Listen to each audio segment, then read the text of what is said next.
Welcome back to the deep dive. Trying to cut through all the noise, financial reports, analyst takes, news headlines, just to figure out what a company's really about, it's tough. It takes a lot of time. And that's exactly why we're here. Today, we're diving deep into Amphenol Corporation. You probably know them by their ticker, APH. What do you actually need to know about Amphenol right now? Its value, its strategy, what makes it tick?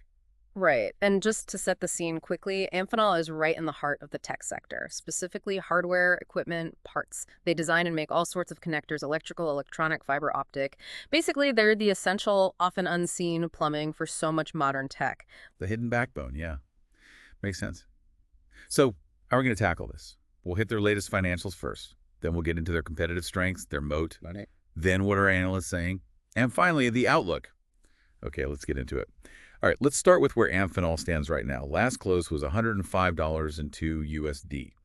And their market cap, well, it's huge, $127.03 billion USD. Yeah, that $127 billion figure is really significant. It puts them way ahead of their key competitors. Think about Jindal at around $24 billion, Celestica near $20 billion, Flex just under $19 billion, Fabrinet about $11 billion. Amphenol isn't just bigger. They're, dramatically larger. That scale gives them enormous advantages, resources, reach, leverage. And how are they using that scale? What's the core business again? It's all about designing, making, and selling connectors and interconnect systems. And they're everywhere. Automotive, broadband, aerospace, industrial stuff, IT and data centers, a big one. We'll talk more about military, mobile phones, mobile networks. You name it. Really diverse. Truly pervasive. Okay, now for the really interesting part, recent performance. They reported Q2 2025 earnings back on July 23rd. What did those numbers show? Q2 was exceptionally strong. Record sales, actually. $5.65 billion. That's up a massive 57% year over year in dollars. And importantly, 41% of that was organic growth from their core business, not just acquisitions. 41% organic. That's huge. What about earnings? Even better. Adjusted diluted EPS jumped 84% to $0.81 per share, plus a really strong adjusted operating margin at 25.6%, and they hit record operating and free cash flow too. Just really solid financial health. Wow, okay. Those are some seriously impressive numbers. What was the main engine behind that massive growth spurt? It was overwhelmingly the information technology and data communications market, IT Datacom. That segment saw an incredible 133% organic increase in sales. 133% organically in IT Datacom. What's going on there? Is that the AI effect we keep hearing about? That's exactly it. The AI connection is undeniable. That surge was fueled almost entirely by the acceleration in demand for AI applications. Amphenol's interconnects, the high-speed ones, the power connectors, the fiber optics, they're absolutely essential for building these next-gen AI networks. They're like the critical arteries inside the AI data centers. And management, they actually said they think we're only in the early innings of this AI revolution. Early innings. Yeah. Wow, so potentially a very long growth runway there? Precisely. They see a lot more infrastructure build-out to come. And it sounds like it wasn't just AI driving things, though. Other areas did well, too. That's right. While IT Datacom was the star, other key markets like communications networks, defense, industrial, mobile devices, they all posted double-digit organic growth as well. So yeah, it was a very broad-based strength, not just riding one wave. Shows the health of the overall business. Okay, so great performance. But how do they keep doing this? What gives them that edge? This leads us to their competitive advantages, right? Their moat. Exactly. And it's fascinating how they maintain this edge.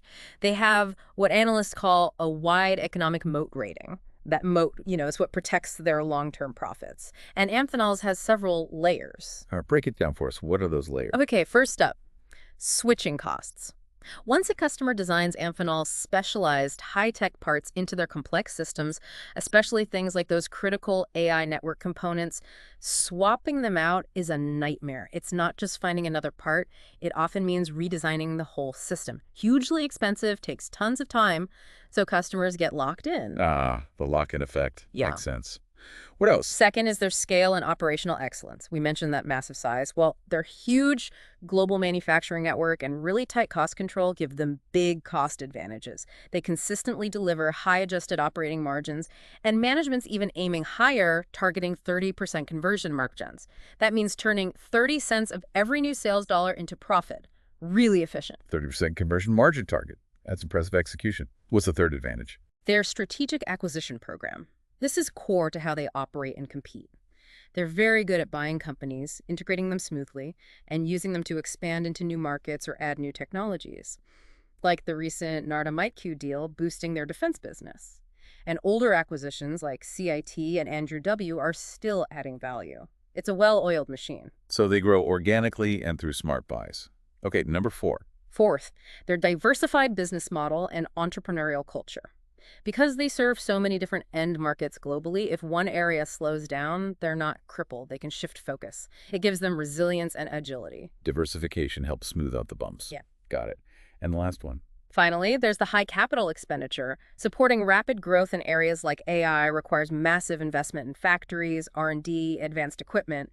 That level of spending is a huge barrier to entry for smaller companies trying to compete in these high-performance areas. It helps cement Amphenol's lead. Okay, so switching costs, scale, M&A, diversification, and high CapEx barriers. That's a powerful combination. So what does this all mean for you, the listener? It means this moat isn't just jargon. It underpins their consistent performance and their ability to weather storms. It suggests real, sustainable strength. But what about looking ahead? What's their guidance for Q3? Right, the near-term outlook. For Q3 2025, they're projecting sales between $5.4 billion and $5.5 billion. That translates to a year-over-year increase of roughly 34% to 36%. Pretty strong continuation. And earnings per share. Adjusted diluted EPS is expected between 0.77 cents and 0.79 cents. That's up a very healthy 54% to 58% compared to Q3 last year. Still strong numbers. But I heard there was a nuance mentioned on the earnings call, something about demand shifting. Yes, that's important context. Management did mention a pull-forward effect. Essentially, some IT datacom demand expected in Q3 actually got pulled into their record Q2. So they expect IT datacom sales to moderate sequentially in Q3, maybe down mid to high single digits compared to Q2. Okay, a sequential dip in that key segment. And what about orders? Any signals there? Well, their Q2 book-to-bill ratio was 4.98 to 1. A ratio below 1 technically means they booked slightly fewer orders than they shipped in the quarter. But, and this is key, management said they weren't concerned. They highlighted overall order trends remain robust, pointed to long-term program wins. They see it more as a temporary rebalancing after that huge Q2 surge, not a sign of a slowdown. Interesting. So strong guidance overall, but maybe some lumpiness in that high-growth IT datacom segment short-term. How are analysts viewing all this? Is there a consensus? Consensus, not exactly. There's definitely a clear bull versus bear debate playing out right now. Different perspectives on the same data. Always is. Okay, let's hear the bull case first. Why are some analysts still very positive on APH? The bulls are really focused on that dominant position in the AI revolution. That 133% growth, the early innings comment. They see a massive long runway there. They also emphasize the diversified, resilient business model, the proven M&A strategy, that wide moat we just discussed, and the track record of excellent operational execution and margin expansion. Basically, a high-quality company plugged into a huge trend. The AI narrative is powerful for sure. So what's the counter-argument? What are the bears worried about? The main concern for the bear is valuation. The stock has run up quite a bit. Some fair value estimates, like one around $83, are significantly below the current price, near $105. They argue that a lot of the good news, including future AI growth, might already be baked into the stock price, limiting the potential upside from here. So potentially overvalued based on current fundamentals. That's the argument. They also point to that potential moderation, the pull forward in IT datacom, and the sub-1 book-to-bill ratio as signs that maybe the explosive growth phase could get a bit more volatile or lumpy in the near term. Right, valuation risk and potential near-term moderation. Though it's worth mentioning, despite those valuation concerns, we saw a recent price target update from Mark Delaney at Industrial Alliance Securities on July 11th, setting it at $115. So still some bullish targets out there. Absolutely. Analyst views are definitely mixed on the valuation points specifically, which kind of leads to the question, what are the insiders doing? Any signals there? Good point. Let's touch on that briefly. We did see some reported insider trades back in May and June 2025. Officers like Luke Walter and William Doherty were involved. There were both M-exempt transactions. Those are often pre-planned share acquisitions, maybe exercising stock options granted earlier. Right, part of compensation often. Exactly. And S-sale transactions, which are direct sales of shares.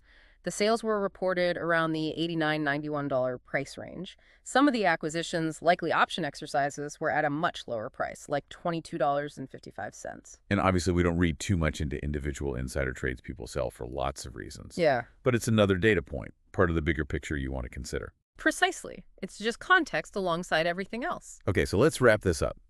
After this deep dive, you should have a much clearer, more detailed picture of Amphenol.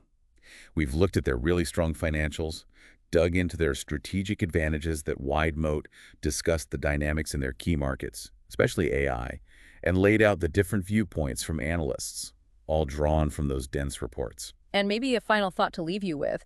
Given Amphenol's clear role as a key supplier for the AI boom and their proven track record of growth through acquisitions, the big question becomes, how much of that future potential is already reflected in today's stock price? And what does that mean for you if you're looking at companies leading these big tech shifts? A critical question indeed, lots to mull over. If you found this deep dive helpful, please do hit that subscribe button and don't forget to ring the bell icon. That way you won't miss our next analysis and it really helps support the channel. Thanks for joining us on the deep dive.